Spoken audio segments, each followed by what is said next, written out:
Vamos dar sequência, então. Agora a gente vai para a segunda apresentação, a segunda fala aí do nosso painel, intitulada Se a obesidade é responsável por grande parte dos custos associados às CCNTs e não estamos conseguindo freá-la, o que precisamos fazer antes que a conta não feche?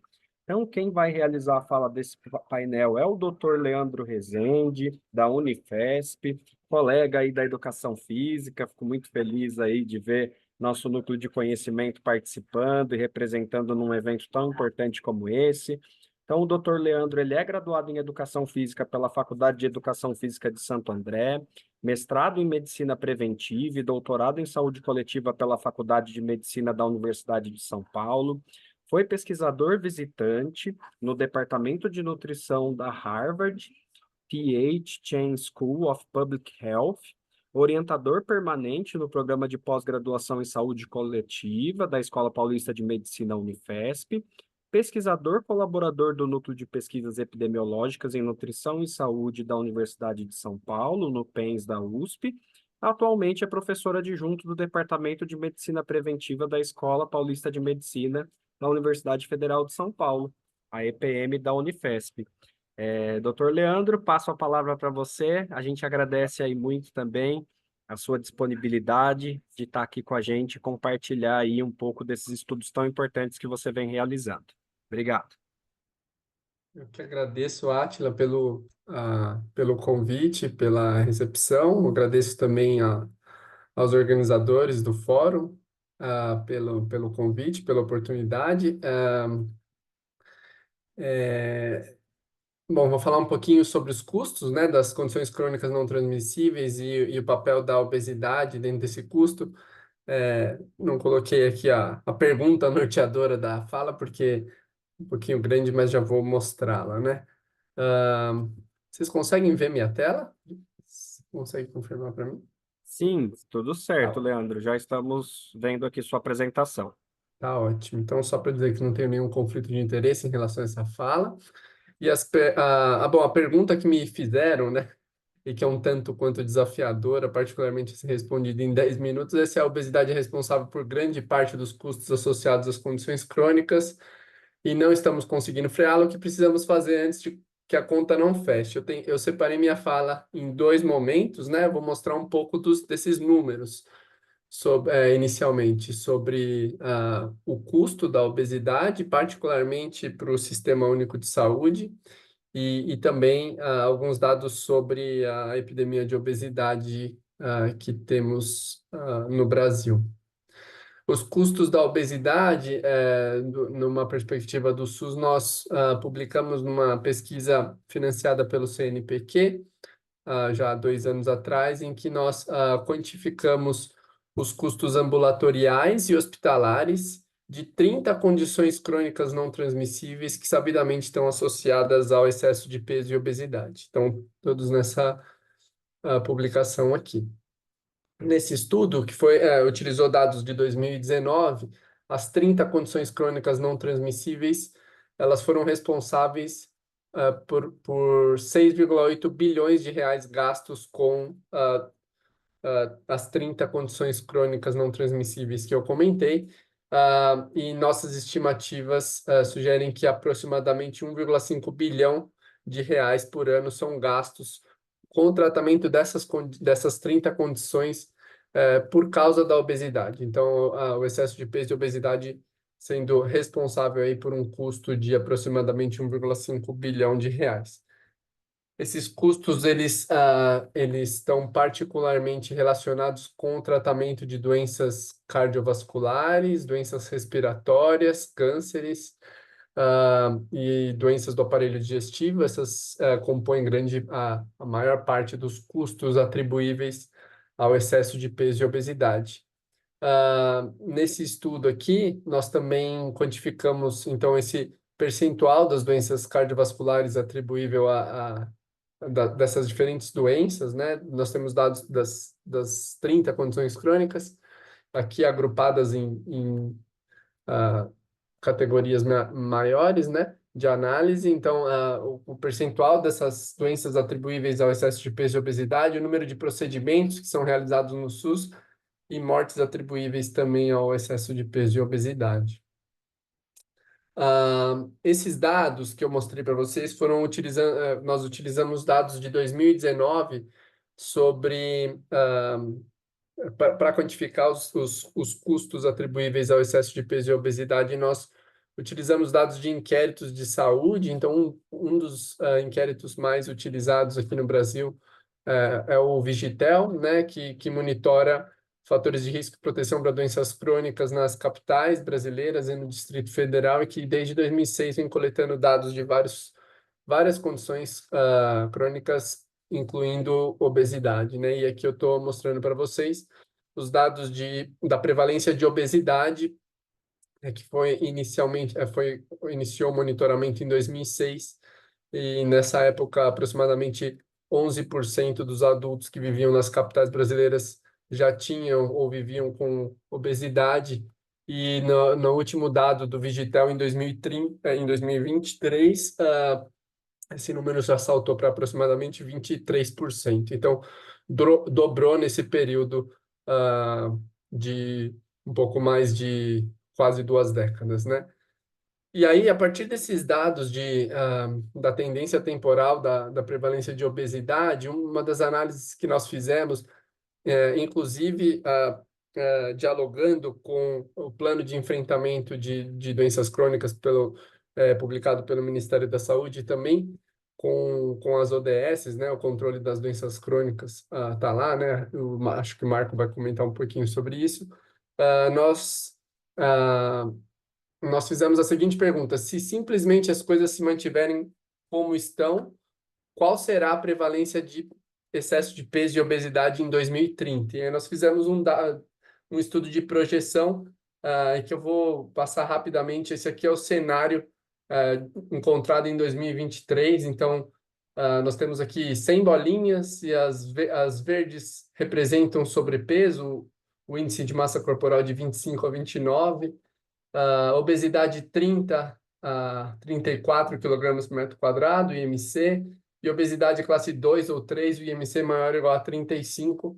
Esse foi o cenário que nós encontramos em 2023, e o dado projetado para 2030, essa epidemia vai se agravando, né? E nessa publicação aqui nós quantificamos e mostramos como que vai estar essa distribuição da prevalência da obesidade e das outras categorias de IMC na população de adultos. Nós mostramos que em 2030, se tudo continuar como está, né, se nada for feito, 7 em cada 10 adultos estarão vivendo com excesso de peso, o IMC maior igual a 25, 3 em cada 10 com obesidade, o IMC maior igual a 30, e 1 em cada 10 com obesidade classe 2 ou 3, ou seja, 10%. Então, esses dados que eu mostrei dos custos da obesidade, eles tendem a se agravar com a ampliação, com o aumento da prevalência do excesso de peso e da obesidade no país. E é justamente a partir desses dados de projeção que nós também temos tentado fazer uma quantificação da projeção de casos e custos dessas condições crônicas até 2030, né? Então, utilizando esses dados de projeção, nós mostramos que aqui restrito às principais doenças, a condições crônicas. Então, há 11 condições crônicas das 30 relacionadas com excesso de peso e obesidade. Nós mostramos que devem ocorrer no período de 2020 a 2030 cerca de 5 milhões de casos de condições crônicas não transmissíveis atribuíveis ao excesso de peso, 800 mil mortes e 4,2 bilhões de reais gastos com tratamentos ambulatoriais e hospitalares. Então, esses são os números, né, do custo da obesidade no Brasil, e também dessa epidemia que não tem sido, que não tem se conseguido frear, como colocado na pergunta norteadora, né? E aqui a segunda parte, já consegui segurar a maior parte do tempo de vocês mostrando os números, tentar gastar a próxima os próximos 5 minutos da minha fala aqui falando o que precisamos fazer antes que a conta não feche, né? Esses números sugerem que o nosso SUS já subfinanciado tende a ser ainda mais pressionado com o aumento da epidemia de excesso de peso e obesidade. Então, o que fazer para frear a epidemia de obesidade? Não tem, obviamente, uma única resposta, uma única ação a ser feita, mas o que nós precisamos fazer é, primeiramente, entender o que antecedeu, o que precipitou essa epidemia de obesidade. Nem sempre as coisas foram assim. Esses dados dos Estados Unidos, que é onde tem sido monitorado a obesidade por mais tempo, né, sugerem que até a década até os anos de 1975, a epidemia de obesidade ela ainda não estava presente, né? Em todos os grupos de sexo e idade, o índice de massa corporal ele estava relativamente estável. E depois de 2075, aí sim, as coisas começaram a mudar e houve um aumento importante aí de casos novos de obesidade na população, então surgindo essa epidemia. O que pode ajudar a reduzir ou a enfrentar essa epidemia é justamente o que precedeu ou que causou o início dessa epidemia, que foi a mudança no sistema alimentar. Eu, infelizmente, não tive a oportunidade de assistir à última mesa, né, do pessoal da nutrição, mas houve uma mudança importante no sistema alimentar, particularmente com o aumento no processamento de alimentos, né? E a participação de alimentos ultraprocessados na dieta vem aumentando desde então, né? Então, o que nós precisamos fazer é justamente pensar em ações que possam contribuir para essa mudança no sistema alimentar. E aí, pegando um pouco da fala da Melissa, as políticas públicas dentro dessa área são fundamentais. Assim, mudanças individuais, elas serão pouquíssimo efetivas para a mudança dessa epidemia da obesidade, né?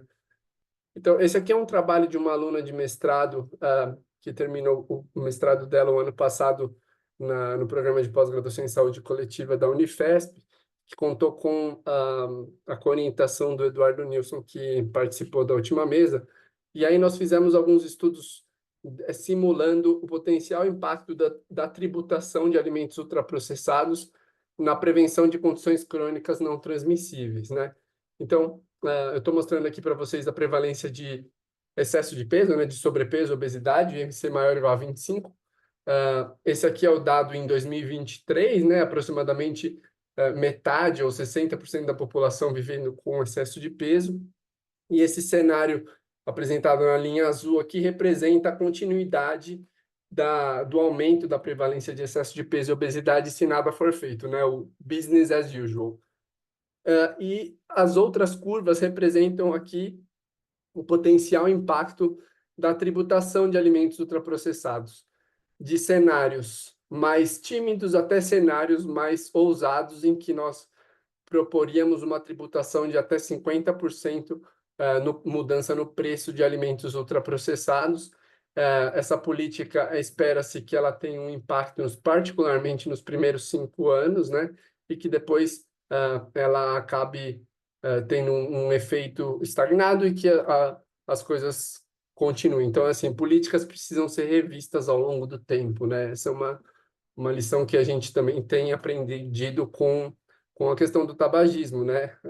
Considerando, inclusive, agora o surgimento de cigarros eletrônicos, etc. Bom, esses cenários de tributação sugerem o seguinte: temos vários números, mas eu vou mostrar só esse cenário de 50% de tributação de alimentos ultraprocessados no período de 2020 até 2044, aproximadamente 1.700.000 casos de condições crônicas não transmissíveis e quase 240.000 mortes poderiam ser evitadas por meio dessa política pública, que infelizmente está sofrendo um lobby enorme, né, da indústria de alimentos e que hoje a discussão sobre tributação de produtos nocivos à saúde, particularmente na alimentação ela está migrando, indo apenas para a tributação de refrigerantes ou bebidas adoçadas, né? Então, é isso. Acho que agradeço a oportunidade de compartilhar alguns resultados aqui com vocês e fico à disposição. Obrigado. Legal, Leandro, muito obrigado aí por essa missão aí de compartilhar informações tão importantes e conseguir apresentar tantos dados aí dentro dos 10 minutos, né, e deixar essas reflexões que são bem importantes, né? Eu acho que falar de obesidade envolve uma complexidade pelo comportamento e os hábitos relacionados, né, e as questões de política que você destacou muito bem. A gente tem aí como vitórias as mudanças que conseguimos em relação ao tabagismo, né? E acho que fica essa expectativa de avanços em relação à indústria alimentícia, mas como você mesmo falou, os lobbies, né, e uma série de interesses políticos muitas vezes podem barrar essas questões. E é muito interessante a gente observar esses números que você apresenta, né? Eu, na minha área de estudo mais direto, a gente consegue observar não só num contexto de outros países, mas mesmo dentro do nosso território, em populações mais vulneráveis, é muito drástica essa mudança, né? Do quadro de subnutrição para a gente começar a observar, mesmo em populações mais vulneráveis, a questão do sobrepeso e obesidade, né? Então, com certeza é um tema muito importante para estar aqui, para a gente refletir. Também vou pedir para você ficar aí com a gente e no final podermos aí abrir com debate com todos e responder as perguntas aí do pessoal, tá? Muito obrigado mais uma vez aí pela sua fala e pela sua apresentação.